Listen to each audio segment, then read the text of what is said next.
ఎన్నికలు దగ్గర పడే కొద్దీ జగన్మోహన్ రెడ్డికి ఒక్కొక్కటి గుండెల్లో గుణపం లాంటి వార్తలు వస్తూ ఉన్నాయి. ఒక్కొక్క వార్తకి జగన్మోహన్ రెడ్డి తాడేపల్లి కొట్టలో ఒక్కొక్క టీవీ పగలగొడుతున్నట్టుగా తెలుస్తూ ఉంది. రంగంలోకి నరేంద్ర మోడీ నేరుగా దిగడంతో ఏపీకి కేంద్ర బలగాలు రావడానికి రంగం సిద్ధమైపోవడంతో జగన్మోహన్ రెడ్డి దిక్కు తోచనటువంటి స్థితిలో ఉన్నట్టుగా తెలుస్తూ ఉంది.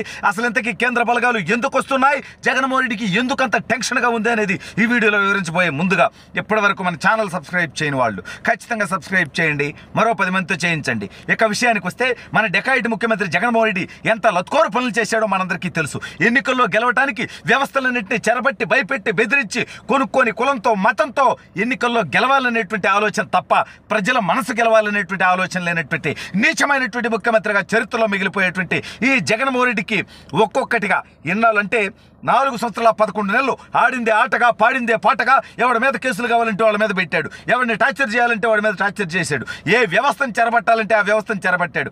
చివరికి న్యాయమూర్తుల్ని కొనడానికి కూడా డబ్బులు పంపించినటువంటి నీచమైనటువంటి చరిత్ర జగన్మోహన్ రెడ్డి అనేది ఇవాళ రాష్ట్ర ప్రజలకు తెలుసు. అయితే ఇన్నాళ్ళు కేంద్రం యొక్క మద్దతు ఇతనికి ఉందని, ఇతను ఇక్కడ చేసేటువంటి అరాచకాలకి పెట్టేటువంటి కేసులకి చివరికి చంద్రబాబు నాయుడు గారి అరెస్టు విషయంలో కూడా కేంద్రం మద్దతు ఉందంటూ వైఎస్ఆర్ కాంగ్రెస్ పార్టీ ప్రచారం చేసుకుంది. అయితే ఏది ఏమైనప్పటికీ చివరికి తెలుగుదేశం జనసేన పార్టీతో భారతీయ జనతా పార్టీ కూడా పొత్తులోకి రావడం జరిగింది. ఏకంగా నరేంద్ర మోడీ గారు చిలకలూరుపేట దగ్గర బొప్పూడిలో సభ పెడితే తెలుగుదేశం జనసేన భారతీయ జనతా పార్టీ కలిసి నరేంద్ర మోడీ గారి సభకే పోలీసులు సహకరించినటువంటి పరిస్థితి, అక్కడ కరెంటు కూడా కట్ చేసినటువంటి పరిస్థితి, అక్కడ పోలీసులు కనీసం ట్రాఫిక్ కూడా క్రమబద్ధీకరించినటువంటి పరిస్థితి.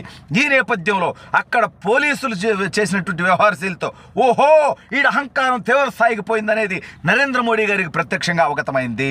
ఇంటెలిజెన్స్ వర్గాలు కూడా కావాలని మోడీని కూడా లెక్క చేయను అంటే ఇతను గతంలో చెప్పేవాడు కదా, నేను ఢిల్లీతో యుద్ధం చేశాను, ఇది బొక్క ఢిల్లీ పోయి సోనియా గాంధీ గారు కాలు పట్టుకొని బెయిల్ మీద బయట తిరుగుతున్నటువంటి ఈ డెకాయిట్ కోర్టుల్లో ఇవాళ కనీసం కేసు విచారణకు హాజరవున్నటువంటి ఈ 420 ఇతను ఢిల్లీతో పోరాటం చేసి ఏంది నువ్వు బొచ్చులు పోరాటం, ప్రత్యేక హోదా కోసం చేయకూడదా, పొట్టుగాడా నీకు 25 మంది ఎంపీలు ఇస్తే మెడలు వంచి తెస్తా అన్నావు, నీ మెడలోంచి వాళ్ళ పాదాల దగ్గర పెడతాను తప్పితే ఎప్పుడన్నా వాళ్ళని కనీసం తల పైకెత్తి మా రాష్ట్రానికి ప్రత్యేక హోదా కావాలి, అది మా హక్కు, దానికి కేంద్రం మాటిచ్చిందని చెప్పి ఎప్పుడన్నా అడిగావా? గతంలో వేరే రాష్ట్రాలకు ఇవ్వట్లేదు కాబట్టి ప్రత్యేక ప్యాకేజ్ ఇస్తున్నామంటే దాన్ని అంగీకరించినందుకు చంద్రబాబు నాయుడు గారిని విమర్శించినటువంటి ఈ దౌర్భాగ్యుడు చేసిందేంటి? సరే ఇదంతా పక్కన పెడదాం. ఇప్పుడు నరేంద్ర మోడీ గారిని కూడా గెలికేటువంటి ప్రయత్నం చేస్తూ ఉన్నాడు. ఎందుకంటే ఎన్నికల్లో లబ్ధి కోసం, మైనార్టీల ఓట్ల కోసం. కానీ చంద్రబాబు నాయుడు గారు ముఖ్యమంత్రిగా ఉండగా మైనార్టీలకి అనేక రకాలైనటువంటి పథకాలు, ఇమాములకి మౌజములకి నెల డబ్బులు ఇవ్వడంతో పాటు దుల్హన్ పథకం కానివ్వండి, లేదంటే మైనారిటీలకి రంజాన్ తోఫా కానివ్వండి, ఇవన్నీ చంద్రబాబు నాయుడు గారు బీజేపీతో పొత్తులో ఉండే చేసినటువంటివి. ఇవన్నీ మరి జగన్మోహన్ రెడ్డి కొనసాగిస్తున్నాడు. ఇతను మైనారిటీల మీద ప్రేమ కదా, ఇది డెకాయిట్కూడదు. సరే ఇదంతా పక్కన పెడదాం. ఇప్పుడు ఎన్నికల్లో ఆంధ్రప్రదేశ్లో డీజీపీ ఎవరు?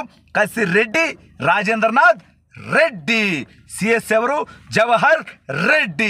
సిగ్గులేనటువంటి బతుకులు బతుకుతున్నావు జగన్మోహన్ రెడ్డి నువ్వు, పైగా కడపోలను పెట్టుకొని మొత్తం నువ్వు. సరే ఏది ఏమైనప్పటికీ ఈ వ్యవస్థల్ని కులంతో కొందరిని, మతంతో కొందరిని, డబ్బుతో కొందరిని, భయపెట్టి కొందరిని, బెదిరించి కొందరిని, ప్రమోషన్ల పేరు చెప్పి కొంతమందిని ఏదో ఒక రకంగా లోబరుచుకుందామని వాళ్ళ ద్వారా ఎన్నికల్లో అరాచకాలు సృష్టించి దొంగ ఓట్లు దాదాపు 20 లక్షలకు పైగా దొంగ ఓట్లు పెట్టుకున్నాయంటే ఈ డెకాయిట్ అంటే ప్రజలు ఓట్లు వేరని తన నమ్మకం లేకగా నువ్వేం పీకావని ఓట్లేస్తారు? ఈ రాష్ట్రానికి ఒక పరిశ్రమ తెచ్చావనే, ఒక పోలవరం పూర్తి చేసావనే, ఇచ్చిన హామీలు నెరవేర్చావనే, మహిళలకు హామీ ఇచ్చినట్టుగా మద్యపాన నిషేధం చేసావనే, ఎవడు నీకు ఓటేరు స్వామి, దాని సంగతి పక్కన పెడదాం. ఇప్పుడు నీకు ఎట్టాక ఘోర ఓటమి ముందుంది. అయితే ఈ వ్యవస్థలను అడ్డం పెట్టుకొని పోలీసుల్ని, ప్రభుత్వ అధికారుల్ని దుర్వినియోగం చేసి ఎన్నికల్లో గెలవాలనుకున్నాడు. ఇది తెలుగుదేశం పార్టీ ఎప్పటికప్పుడు ఈ సమాచారాన్ని అంతా సేకరించి ఈ రాష్ట్రంలో జరుగుతున్నటువంటి అరాచకాల మీద, జగన్మోహన్ రెడ్డి కుట్రపూరితమైనటువంటి ఆలోచనల మీద కేంద్రానికి నివేదికిచ్చి, ఎన్నికల సంఘాన్ని పదే నివేదికిచ్చి సంప్రదించడం ద్వారా ఇప్పుడు కేంద్ర బలగాలు ఆంధ్రప్రదేశ్లోకి ఎంటర్ అయ్యేటువంటి పరిస్థితి. దాదాపు 1,00,000 మంది కేంద్ర బలగాలు ఆంధ్రప్రదేశ్ ఎన్నికల కోసం, అంటే ప్రతి మండలంలో, ప్రతి నియోజకవర్గంలో, ప్రతి గ్రామంలో కేంద్ర బలగాల పహారాలో ఓటింగు. అంటే వీళ్ళు దొంగ ఓట్లు వేయాలంటే కుదరదు, రెగ్గింగులు చేయాలంటే కుదరదు, గొడవలు చేద్దాం భయపెడదామంటే కుదరదు. ఈ రకంగా కేంద్రమే రంగంలోకి దిగడంతో, నరేంద్ర మోడీ గారు రంగంలోకి దిగడంతో జగన్మోహన్ రెడ్డికి పాలు పోనటువంటి పరిస్థితి. ఎందుకంటే ప్రజలను డైరెక్ట్గా వాళ్ళ ఓటు వాళ్ళు వేసుకుంటే ఇతనికి వేయరు. ఏ సామాజిక వర్గం ఇతనికి వేయదు. ఎస్సీలను అత్యంత పాశవికంగా చంపేపించాడు, బీసీల మీద కేసులు పెట్టాడు, మైనార్టీలు ఆత్మహత్యలు చేసుకునే విధంగా చేశాడు, మహిళల్ని మోసం చేశాడు, యువతకు ఒక కంపెనీ తేలేకపోయాడు.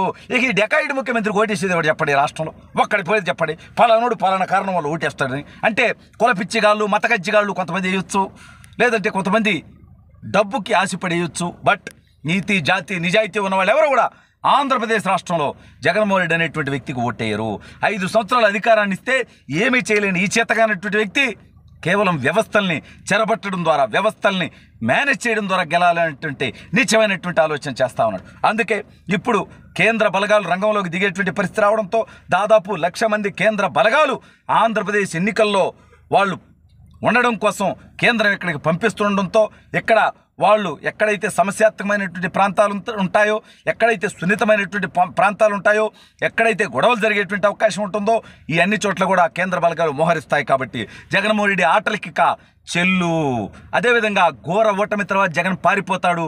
ఇక్కడ అతని డెకాయిట్ పనులకు సహకరించినటువంటి వాళ్ళు చట్టం ద్వారా ఖచ్చితంగా శిక్షించబడతారు. ఎక్కడైనా మీరు మారండి.